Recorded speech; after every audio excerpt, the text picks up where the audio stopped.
One of the questions that comes up when you're negotiating with an employer at open enrollment is how many options are you going to offer to the employees? How many plans are we going to sign up? I come from the days when that used to not be a thing, but obviously now that's something that's very common. And really, the question that I think is important is how many options is the right number of options, and what are the downsides of too many options? One of the things that was always frustrating to me was when I came into an employer that was offering what I felt were too many options. And the reason that I didn't like that was because, first, it didn't really solve the problem that I think they were trying to solve. And that was wanting to make sure that they gave the employees enough choice that the employees were satisfied. I never actually felt that the wide range of options accomplished that. And that was true when we were dealing with exchanges or when we were just dealing with employers that had lots of different options. The other reason that I didn't like it was because it created a massive amount of complexity that would ultimately, when that complexity happens, the complexity that comes from offering lots of options, the complexity lands on the broker's shoulder. The employer is looking at the broker to solve all these problems, particularly in small group, because they don't have an HR team, they don't have an administrative staff that's taking over the benefits. Usually they're looking at you and saying, okay, I expect you to deal with all this. And so the challenges that you would run into, one is helping employees enroll, just doing the employee enrollment, open enrollment. It was a nightmare because the choices became confusing to the employees, and the employees became more apprehensive about fine details about what if this happens or what if that happens, and if this happens, I'll choose this plan, and if that happens, I'll choose that plan. And that's not how it works in the real world. But so that became a frustrating point and something that would bog down the process. Budgeting and quoting became difficult as you're comparing multiple options to other scenarios of also multiple options. That becomes a complex thing to manage. Payroll is just a freaking nightmare. I mean, there's no polite way to put that. Payroll was just a mess. Setting up the different contributions and strategies and making sure you have a way to actually keep that consistent throughout the year, that tended to be just chaos. And then the insurance carrier, making sure that everything was filled out correctly with the insurance carrier, not just, did we get everybody enrolled, but also did we get everybody enrolled on the right thing. So all of that complexity lands on the broker's shoulder. So I just look at it like every time you add one more plan to the mix, you've added one more layer of complexity to the broker in 4 different dimensions. And so naturally, we want to be able to lower that complexity, but still give the employee this range of choice. And what we found worked the best was a strategy we just called the high-low strategy. And the idea behind it was we would pick 2 plans.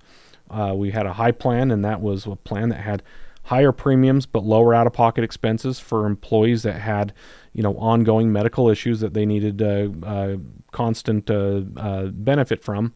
And then we had the low plan. This was a plan with lower premiums but higher out-of-pocket costs for those employees that really didn't have a lot of medical needs but needed the insurance as high-level protection. And so the goal behind these 2 plans was to create a clear choice for the employee so that they could say, which bucket am I in? Am I in this category or am I in this category? And you do that by creating a wide range, a financial range between both plans. And what we found is that as we began looking at products and finding ways to pair them up, that the logic of which plan you would choose or which 2 products you would choose actually became usually fairly self-evident. And here's what I mean by that. This is a tool, and we'll include the link for this, by the way, in the post. But this is a tool from a video we did last week that allows you to help an employer or an employee, I should say, compare the options offered by their employer. And we allow you to do up to 6, but as we said in that video, we don't recommend 6. We recommend 2 or 3. But when you put the plan data in, and we're looking at high-level plan data, so deductible, coinsurance, out-of-pocket maximum, and then premium.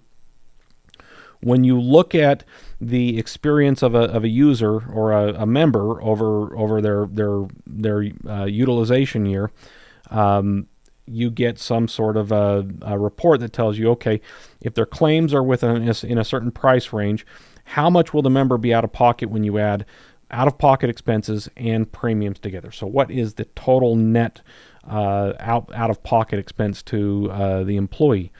And when you look at this graph, what you start to see is that there's a lot of overlap, and a lot of these plans live kind of within close proximity to each other. In fact, I see 3 plans, or 2 groups of 3 plans when I look at this data. And by the way, this is not made-up data. This is a real insurance carrier's products in Texas, and we lined them up, started with a $1,000 deductible and went up to a $5,000 deductible, and these were the products.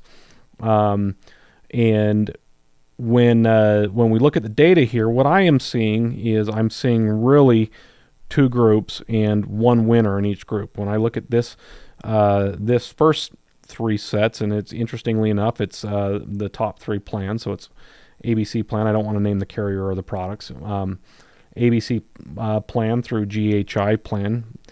Those are right here at the bottom, and then the other 3 plans down here at the bottom of the table or at the top of the grid. And so what I see is when we are at 0 in claims, then naturally the top 3 plans, because they have lower deductibles, are going to be the more expensive products.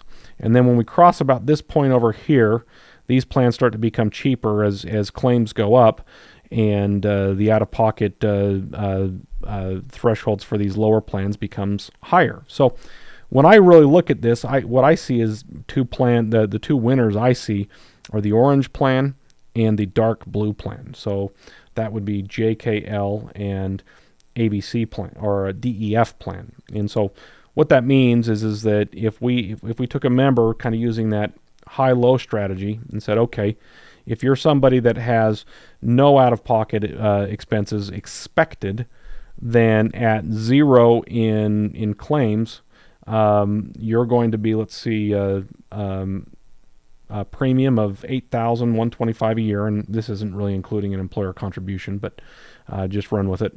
And then if you took the higher plan, you would have premiums of $9,200. So there's about an $1,100 cost difference to you between these 2 plans. So if you had 0 claims and you took this lower plan, you're going to save money by having the protection but not having to utilize it.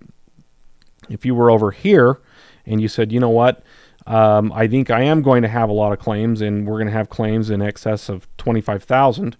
I'm going to go ahead and just run this calculator up to $25,000. What we see is that with DEF plan, you'd be $13,000 out of pocket. In JKL plan, you'd be $16,000 out of pocket. So if you've got an employee coming into you and saying, which plan should I choose? And you know they're trying to process data, and they don't have a quantitative ability to do that. But this is the kind of data they're trying to process. You can see how convoluted that is. Now, if we went and just took that back, and I'm going to put JKL plan right here, and so I'm cheating. I've got it here on my screen to the left. And then now we'll just look at the 2 side by side. Now you've got a clear set of options that makes a lot of sense.